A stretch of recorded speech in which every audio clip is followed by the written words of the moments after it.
Hello दोस्तों, कहानी कही अनकही में आपका स्वागत है। मुझे रास्ते में इधर उधर देखते हुए चलने का शौक था, लेकिन मुझे कुंवारी लड़कियों को देखने का नहीं बल्कि नई नवेली शादीशुदा महिलाओं को देखने का शौक था। लोग अपनी बीवियों को कितनी सजावट के साथ लेकर निकलते हैं।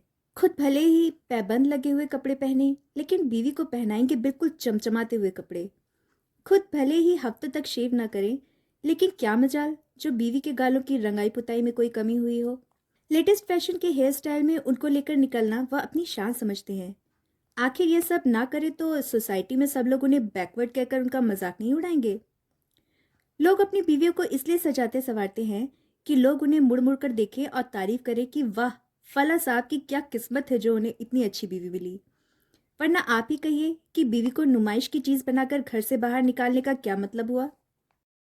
कुछ खानदानी टाइप लोगों की बीवियां घर से निकलते समय लंबा सा घूंघट निकाल लेती हैं, लेकिन जैसे जैसे वह घर से दूर होती जाती हैं वैसे वैसे फिल्मी हीरोइनों के कपड़ों की तरह उनका घूंघट सरकने लगता है और महल्ला पार होते होते उनके कटे केश हवा में ऐसे लहराने लगते हैं जैसे चुनाव के समय राजनीतिक पार्टियों के झंडे। अब आप ही बताइए, अगर मैं उनकी बीवियों के दर्शन ना करता तो उनकी गाढ़ी कमाई के वो पैसे तो पानी में बह जाते जो उन्होंने अपने माँ बाप की दवा के पैसों में कटौती करके वह घरेलू जरूरत के खर्चों में कंजूसी करके अपनी बीवी की डेंटिंग पेंटिंग में लगा दिए। अब इसे खुदा का फजल कहें, बुजुर्गों की दुआ कहें या अपनी किस्मत, मुझे भी बीवी नाम की एक अदद प्राणी मिलने का सौभाग्य मिला। मेरी खुशी का कोई ठिकाना नहीं था। मैं सोच रहा था कि अब मैं भी उसे रंग पोत कर मोटरसाइकिल पर बैठाकर शान से शहर के चक्कर लगाऊंगा। लोग उसे भी वैसे ही घूर घूर कर देखा करेंगे जैसे मैं दूसरों की बीवियों को देखता था, और वे लोग अपनी किस्मत पर नाज करते थे गोया उन्हें बीवी ना मिली हो, जन्नत की हूर मिल गई हो। खैर, जब हम शादी के लिए बारात लेकर लड़की वालों के दरवाजे पर पहुंचे तो हमारा बड़ा जोरदार स्वागत हुआ। सालियां मुझे घेर कर ऐसे देखने लगी जैसे लोग कुर्बानी के बकरे को देखते हैं कि इसमें कितना गोश्त निकलेगा। सब मुझसे जीजा जी कहती हुई ऐसे चिपकी जा रही थी जैसे चुंबक से लोहा। उस समय मैं खुद को नवाब वाजिद अली शाह से कम नहीं समझ रहा था, जिनके दरबार में खूबसूरत हसीनाओं की भरमार रहती थी। जब जयमाल का वक्त आया मेरे पैर तो धरती पर नहीं पड़ रहे थे। लग रहा था मेरी जैसी किस्मत तो बहुत कम लोगों की होती है जिनकी शादी उनकी पसंद की लड़की से होती है। मैंने बहुत छाटबीन कर इस लड़की से शादी के लिए हाँ की थी। उसकी अच्छी शक्ल सूरत के साथ साथ छरेरा जिस्म ऐसे मिला था जैसे स्कीम वाले टूथपेस्ट के साथ टूथब्रश फ्री। लेकिन जब जयमाल लिए लड़की सामने से आती दिखी तो मेरे होश ही उड़ गए। मुझे लगा जैसे नगर निगम के अतिक्रमण हटाओ अभियान का बुलडोजर चला आ रहा है। मुझे अपने सारे सपने टूटते नजर आने लगे। कहाँ मेरे पैर धरती पर नहीं पड़ रहे थे और अब कहाँ मेरे पैरों के नीचे से धरती खिसकने लगी।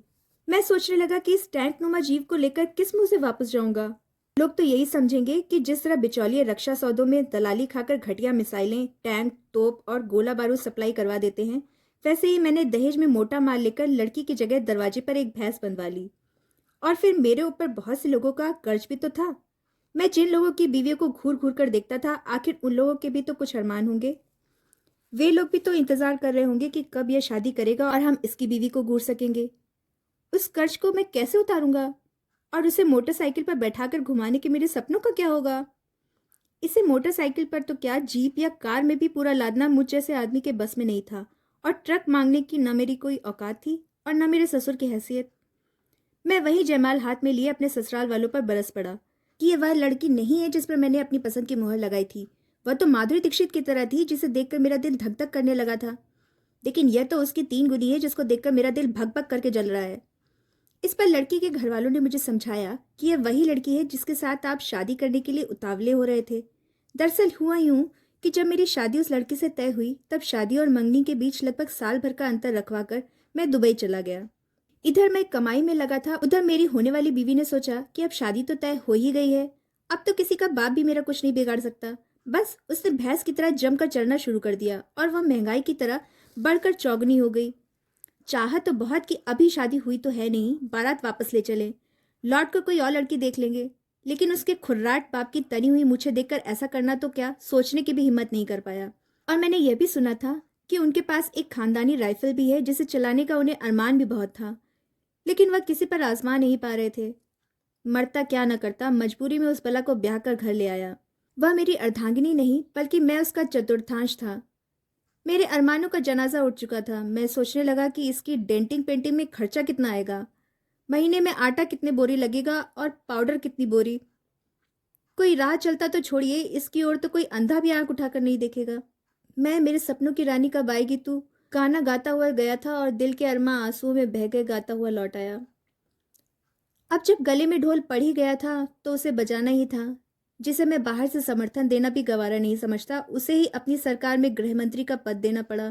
खैर, लोकतंत्र और विवाहित जीवन में ऐसे दिन तो देखने ही पड़ते हैं जब दिन में तारे नजर आ जाएं।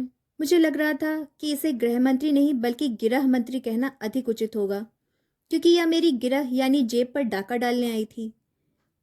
लेकिन फिर भी मैंने उसे वही दर्जा दिया जो कोई भी शरीफ खानदानी और इज्जतदार आदमी अपनी बीवी को देता है। लेकिन उसे लेकर कहीं घूमने जाने का मेरा सपना सपना ही रह गया। अब मुझे दूसरों की बीवियों को देखने का कोई शौक भी नहीं रहा। मुझे लगा मैंने दूसरों की बीवियों को बहुत घूरा है, शायद यह उसी का परिणाम न हो। खैर, जैसे लोग राजनीति और खेल से संन्यास ले लेते हैं, उसी तरह मैंने नई नवेलियों को देखने के शौक से संन्यास ले लिया। अब मैं सिर्फ अपनी बीवी को देखता हूँ। तो दोस्तों, आपको कहानी कैसी लगी कमेंट करके ज़रूर बताइएगा। वीडियो को पूरा देखने के लिए बहुत बहुत धन्यवाद। कहानी पसंद आई हो तो वीडियो को लाइक शेयर करें और चैनल को सब्सक्राइब करें।